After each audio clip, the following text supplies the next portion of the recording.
ایک اہم عبادت جو ہے وہ قربانی ہے۔ قربانی کے مسائل ہمیں معلوم ہونے چاہیے کہ قربانی کے مسائل کیا ہے، اور قربانی میں لوگوں نے نصاب کا تذکرہ کیا، وہ سمجھتے ہیں کہ وہی نصاب جو زکوٰۃ کے لیے ہے وہ کہ وہ قربانی کے لیے ہے۔ تو اسلام کی جو روح ہے اس کو آدمی جب دیکھتے ہیں، اسلام کی جو مزاج کو دیکھتے ہیں، اور یا اس قربانی کے جو فلسفے کو دیکھتے ہیں، تو اس سے معلوم ہوتے ہیں کہ یہ قربانی بہت معمولی چیز ہے جو ہم اللہ کے راستے میں ایک جانور کے گلے کے اوپر چوری پھیر ہم پیش کرتے ہیں۔ یعنی ابراہیم علیہ السلام جو قربانی دی ہے، یا آج کل کے زمانے میں فلسطین کے اندر جو مسلمان جس طرح اپنے آپ کو پیش کرتے ہیں، قربانی دیتے ہیں، اپنے بچوں کی قربانی دیتے ہیں، بچوں کے پیدا ہونے سے پہلے وہ اللہ کو پیارے ہو جاتے ہیں، اور اس طرح والدین اس کے اوپر صبر، والدہ لوگ اپنے آپ کو پیش کرتے ہیں، اپنے مال کو پیش کرتے ہیں، اور ایک فلسطینی بچہ اپنے گھر کے قلبی کے اوپر اور ڈیر کے اوپر بیٹھ کے وہ قرآنی آیت پڑھتے ہیں، تلاوت کرتے ہیں، صبر کی تلقین کی جو آیت ہے اس کو پڑھتے ہیں، مسجدوں کے بلبی کے اوپر بیٹھ کے لوگ نمازیں پڑھتے ہیں۔ کتنے ایک مشکل مرحلے سے گزر رہے، قربانی جو پیش کر رہے، وہ اتنی بڑی قربانی وہ دیتے ہیں۔ اگر ایک مسلمان اور مومن اگر وہ ادھر آرام سے سہولت کے اندر بیٹھا ہوا ہے، وہ اپنے گائے کی قربانی پیش کرتے، کوئی بڑی قربانی نہیں ہے۔ اس میں دیکھیں کہ ابراہیم علیہ السلام بڑے عمر کے ہیں، اور اللہ تعالیٰ کے سامنے دعا کرتے ہیں کہ رب ہب لی من الصالحین، اللہ مجھے ایک نیک بچہ دے، صالح بچہ دے،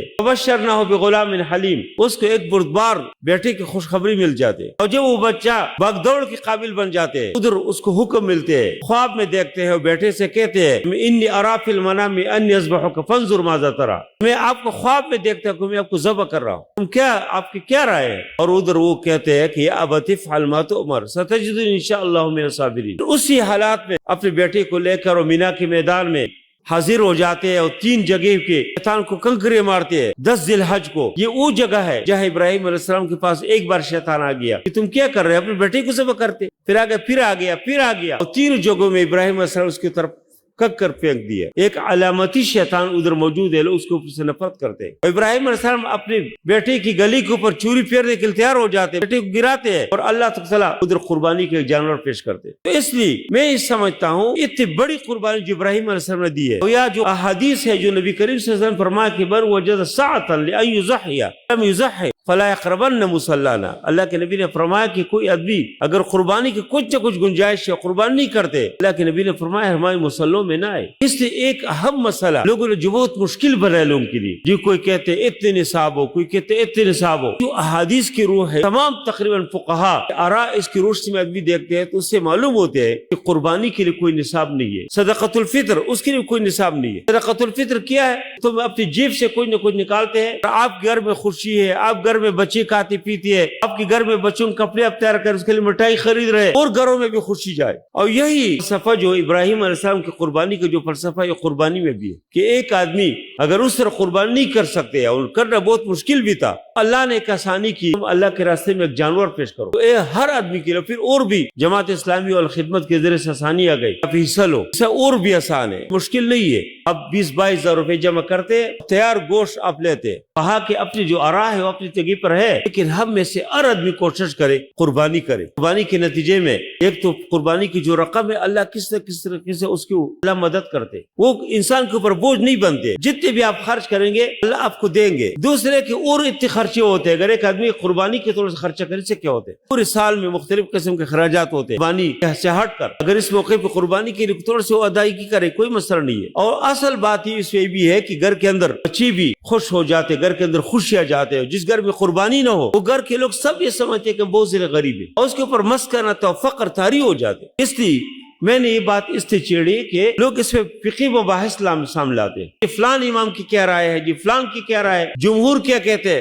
فقہا کی جو بھی آ رہا ہو، لیکن اسلام کی جو روح ہے، شریعت کی جو روح ہے، اور یا ابراہیم علیہ السلام کا جو فلسفہ ہے اس کے مطابق آدمی دے کے قربانی کرنی چاہیے۔ قربانی کے پیسے انسان کو پتہ بھی نہیں چلتا، اللہ تعالیٰ اس کو ادا کرتے، اس کے انتظام ہو جاتے، کوئی پریشانی نہیں ہوتے۔ اس میں لوگ یہ کہتے ہیں اگر کسی نے 2 لاکھ کے موبائل خرید لیا، آئی فون، لوگ اس کو مبارکباد دیتے ہیں، بھائی مبارک ہو، آپ نے ماشاءاللہ موبائل لیا، آپ نے 2 لاکھ 1.5 لاکھ تو بہت قیمتی موبائل ہے، آپ نے 2 لاکھ لے لیا، یہ تو بہت سستا لیا آپ نے۔ لیکن ایک آدمی اگر قربانی کے لیے پیسے دیتے، پھر لوگ کہتے ہیں میں تو فلان غریب ہے، آپ کے علاقے میں فلان غریب ہے، فلان لوگ کی شادیاں نہیں ہو رہے، فلان کی یہ نہیں ہو رہے، کو آپ دیتے، تو یہ بھی لوگ قربانی کے جو مقصد ہے اس کو مسخ کرنا چاہتے ہیں۔ مولانا مودودی رحمہ اللہ نے جو قربانی جو مسئلہ جو کتاب ہے اس پہ ان تمام سوالات کے جوابات دیے ہیں۔ ایک قربانی کرنے سے کتنے فائدے ہوتے ہیں، کتنے لوگوں کو معیشت کو کتنا فائدہ ہوتے ہیں، ایک ایک گھر کو، ایک ایک غریب آدمی کو، جانور کو پالتے ہیں، جو ادھر سے بازار لاتے ہیں، جو فروخت کرتے ہیں، جو اس منڈی میں چائے والے ہوتے ہیں اس کو کتنے فائدہ ہوتے ہیں، پھر جو کسائی ہوتے ہیں، یعنی پورے اللہ نے ہر آدمی کے اس میں حصہ رکھا۔ اس لیے یہ جو قربانی کے خلاف ایک سازش ہے کہ لوگ کہتے ہیں بھائی تم اتنے لاکھوں جانور ذبح کریں، کیوں ذبح کریں؟ اور اس سے تو جانور کم ہو جاتے ہیں، لیکن اس میں جانوروں میں برکت آ جاتے۔ دیکھو جو جانور کتی وغیرہ دیکھ کتنی پیدا ہو جاتے، لیکن کتی کتنی کم ہے، کوئی اس کا نظر بھی نہیں آتے، بہت کم، کبھی کسی گلی میں کوئی کتا نظر آ جائے۔ بکریاں کتنے لوگ ذبح کرتے ہیں، پھر بھی کتنے بڑے ریوڑ اس کے ہوتے ہیں، دیگر چیزیں۔ اس لیے ایک بات تو اس میں بہت ضروری، میں نے اس لیے اس میں بات کی کہ یہ قربانی کا ماحول ہے، لوگ اس کو خراب کرنا چاہتے ہیں۔ لوگ کہتے ہیں نہیں جو مغرب زدہ لوگ ہیں وہ کہتے قربانی نہ کرو، اتنی غربت ہے جی، لوگ فلان جگہ غریب ہے، فلان جگہ لوگ کو ضرورت ہے، اسپتال میں لوگ ان کو دے رہو، ان کی اپنی جگہ ضرورت ہے، اس کے ساتھ آدمی ویسے تعاون کرے۔ لیکن قربانی کے جانور جتنے آدمی بہترین جانور لے، پوری خلوص کے ساتھ لے، اس کی اتنی اجر و ثواب ہے۔ اور قربانی کے جو جانور ہوتے ہیں اس میں جب تک کوئی واضح کوئی عیب نہ ہو، واضح کوئی بھی عیب جو اس کو عیب سمجھا جاتا ہے، جب تک اس پہ کوئی واضح عیب نہیں ہے تو قربانی کوئی نقصان نہیں ہوتے۔ مجھے کس نے ایک تصویر بھیج دی، ایک بکرا وہ خرید رہے اور کان ایسے درمیان سے کٹا ہوا، اس میں کہ کان الگ نہیں ہوا ہے لیکن درمیان سے کٹا ہوا ہے، وہ کہ دو حصے بن گئے ہے، کان اسی طرح ہے، کوئی عیب نہیں ہے۔ اسی طرح اگر وہ لنگڑا پن ہے، لیکن جب واضح لنگڑا ہو، جا نہیں سکتے، اگر وہ آور ہے، دیکھ نہیں سکتے، دیکھنے میں اس کو تھوڑی سی دشواری ہے، چل سکتے ہیں، یعنی نبی کریم صلی اللہ علیہ وسلم فرمایا کہ بین عیبها، البین عورها، البین ضلعها، البین عرجها، اس کی ہر چیز جب بالکل واضح ہو تو جانور کی پھر قربانی نہیں ہوتے۔ اور عمر کی، ہر جانور کی مختلف عمر ہے،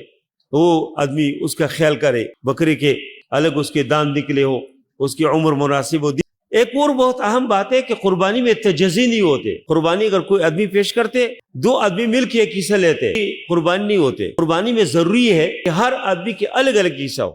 ایک حصہ مکمل، اگر 22,000 کا حصہ ہے تو یہ نہیں ہو سکتے کہ دو آدمی ملے اور کہیں آئی 22,000 کا حصہ لیتے، تین لوگ مل جائے کہ ایک حصہ مل کے لیتے گھر میں کھائیں گے، نہیں، اس طرح نہیں ہو سکتے۔ ہاں اگر ایک جانور ہے اس میں 7 حصے ہیں،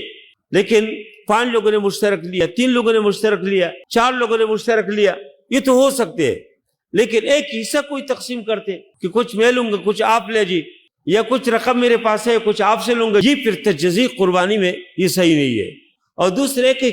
کسائی کو قربانی میں آپ رقم تو دے سکتے ہیں، لیکن اس کو جانور کی جو دیگر چیزیں ہیں اس کو اجرت کے طور پہ، مزدوری کے طور پہ، یا گوشت اجرت کے طور پہ، مزدوری کے طور پہ دینا یہ جائز نہیں ہے۔ یہ قربانی جو آپ نے کیا بس اللہ کی رضا کے لیے کیا، آپ اللہ کی رضا کے لیے قربانی کرتے، کسائی کے ساتھ آپ نقد رقم آپ اس کو دے، آپ اس کو قربانی کی گوشت، قربانی کی کال، یہ چیزیں دے، بلکہ قربانی کی کال آپ اللہ کے نام پہ دو۔ مدرسوں کو، کوئی آپ کے پڑوس میں غریب آدمی ہے، فقیر آدمی ہے، اس کو پیش کرو، اس کو دو، لیکن کسائی کو نہیں دینا چاہیے۔ اس سے متعلق ایک اور بات، قربانی کی جو گوشت ہے، قرآن تو یہ فرماتے کہ لن ینال اللہ لحومها ولا دماؤها ولکن ینالہ التقوی منکم، فرمایا کہ اللہ تعالیٰ کو گوشت نہیں پہنچتے، اللہ کو خون نہیں پہنچتے، اللہ تعالیٰ کو تقوی پہنچ جاتے ہیں، اصل چیز تقوی ہے۔ ایک آدمی اگر قربانی کرے اللہ کی رضا کے لیے، اللہ کے نام کے اوپر خون بہائے اور قربانی کی گوشت مکمل جانور پوری طرح اٹھا کے فریج میں رکھے، اس کی قربانی ہو جاتی، قربانی سے کوئی نقصان نہیں ہوتے، اس لیے کہ نیت آپ کی اللہ کی رضا ہے۔ اللہ تعالیٰ کو گوشت ضرورت نہیں ہے، اللہ تعالیٰ کو خون کی ضرورت نہیں ہے، اللہ تعالیٰ کو تو آپ کی نیت چاہیے۔ آپ نے اللہ کی رضا کے لیے قربانی پیش کیا، جانور مکمل اٹھا کے اپنے فریج میں رکھ دیا، اس سے کوئی نقصان قربانی کو نہیں ہوتے جب آپ کی نیت قربانی اللہ کی رضا ہو۔ لیکن ایک انسان کتنی کھاتے،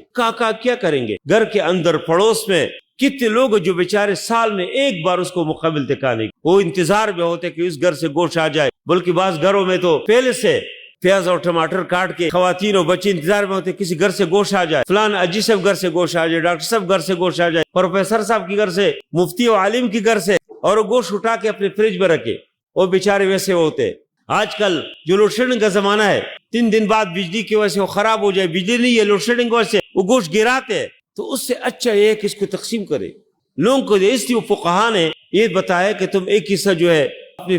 پاس رکھو، ایک حصہ اپنے دوستوں کو دے، ایک حصہ جو ہے غریب و مستحقین کو دے۔ اور آج کل کی غربت کے زمانے تو مستحقین بہت سارے ضرورت مند لوگ ہیں، اگر آپ اس کو گوشت پہنچائے وہ کھائیں گے،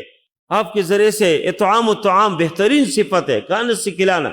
آپ اس کے سبب بن جائے تو اتنی بڑی خوش نصیبی کی بات. اس کی کوشش ہمیں یہ کرنی چاہیے کہ ہم قربانی کی جو گوشت ہے وہ اگر ہم اپنے گھر بھی کچھ نہ کچھ لائے لیکن زیر زیر ہم اللہ کے راستے میں دے, لوگوں کو دے, مستحقین کو دے, غریبوں کو دے, جو واقعی مستحق ہے ان تک پہنچائے, زیادہ بہتر ہے. اور آج کل تو فلسطین کے مسلمانوں کی بھی ضرورت ہے, اگر آپ ادھر حصہ ادھر بھیجے تو یہ تو سب سے بہتر بات ہے. یا کسی اور ملک میں اگر اس طرح مسلمانوں کو ضرورت ہو, کشمیر میں اور جگہوں میں ادھر آپ بھیجنا چاہتے ہیں, یا ملک کے اندر بہت سارے حصے ہیں جو غربت بہت زیادہ ہے ادھر آپ بھیجنا چاہتے ہیں, بہت بہترین ذریعہ ہے, بہت اچھی بات ہے. آپ کوشش کریں. فقہا نے اس وجہ سے تقسیم کی بات کی کہ گوشت جو ہے تقسیم کرو اور لوگوں کو تک پہنچائے.